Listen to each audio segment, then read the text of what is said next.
Hi.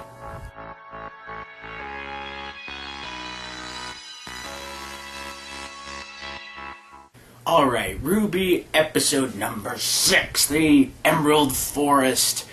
Yes, it is a long episode. It's like 6 minutes long. So much better than the last one that was only 4. And this one has even more awesome character development and plot development and all of that. And I was just like, I just wanted to eat it up.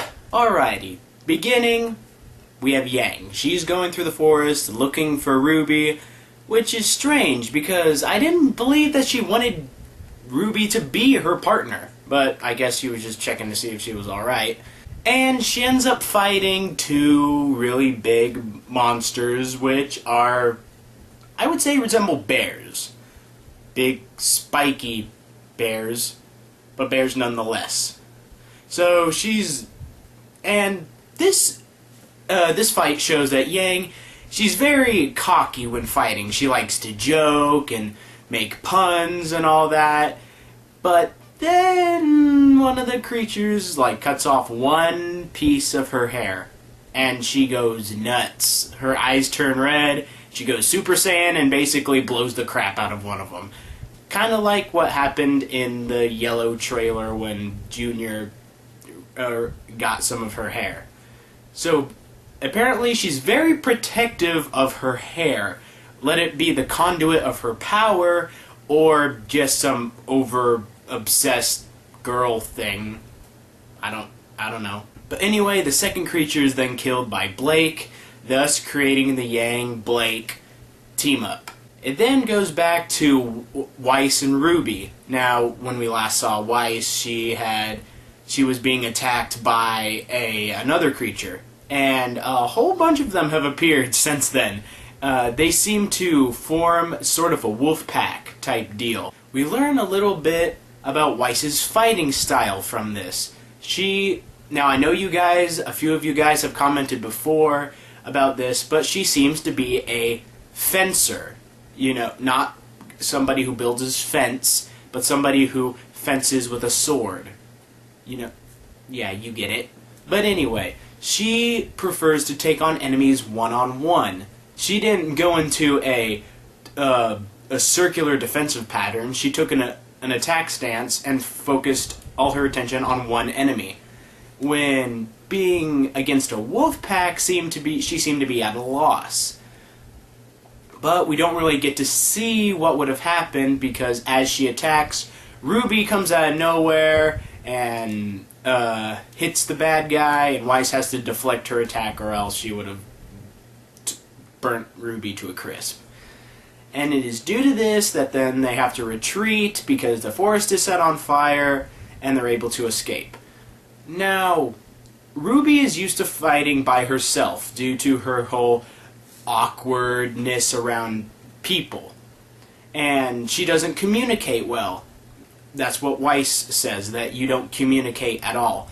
Which is kinda hypocritical due to the fact that Weiss wasn't communicating with RWBY either. So basically both of them have communication problems and are used to fighting by themselves, one-on-one and such. And as they continue on in their journey, a feather falls down from the sky, which is the size of a tree. Talking about Big Bird. Big Bird's coming. He's gonna throw down. It's gonna be scary.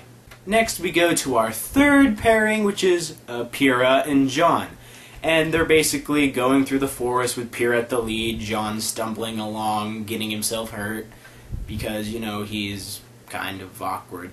Yeah, it's due to this that we learn about a new aspect of the RWBY universe. There is dust, which is the element that grants people power in both firearms and magic-type styles. Yet there is something else called an aura, which is basically somebody's, I guess, life force, maybe? But basically, it is explained that an aura protects the soul. Protects a person's soul, and they're able to control it when they're able to harness it. Now, everything has a soul. People, animals, everything. But monsters don't.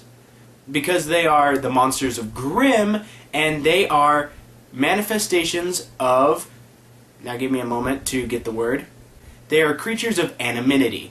Now, to all of you who don't know what that word means, like me, look it up in a dictionary.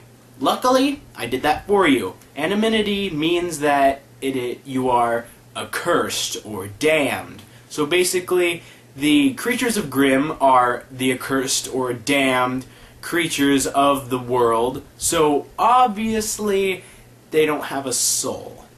And it is explained that there is dark and light to everything.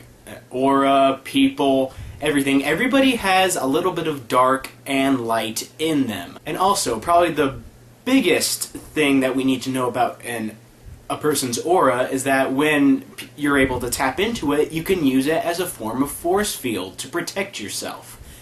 Now, during all this time, Pierre is explaining this to Jean. Where we see Ren, and he's fighting two giant serpents, and he is able to use his aura to create a force field to protect himself and to further enhance his physical strength to defeat both of the snakes. It is after all this is explained that Pyrrha unlocks Jean's aura, and she states that his aura is very powerful. He has a lot of it.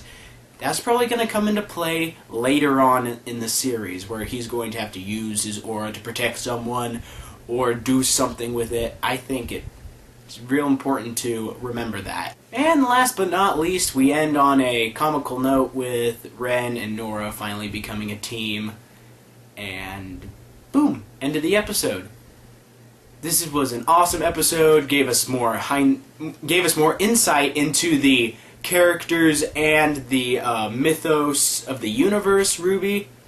Things to expect in the next episode. Probably more trekking through the forest. Maybe some teams will meet up with each other. I don't think that we're going to get to the temple where they're trying to get to just yet. I think maybe it will take maybe a few days, series time to actually get there. That way they'll have to make camp and, build a fire, and then they'll, talk about their feelings, and there'll be more character development, and there'll probably be more animal fighting and monster fighting, and we have to watch out for Big Bird, because he will be coming. I hope you guys enjoyed. If you guys want to see more, I would suggest checking out the playlist of these reviews. They're all of the previous episodes, but hey, why not, right? If you haven't seen them, go watch them. And be sure to watch out for more of RWBY reviews coming from Jake of the OneManBand, and I will see you guys next time, next week. Yeah!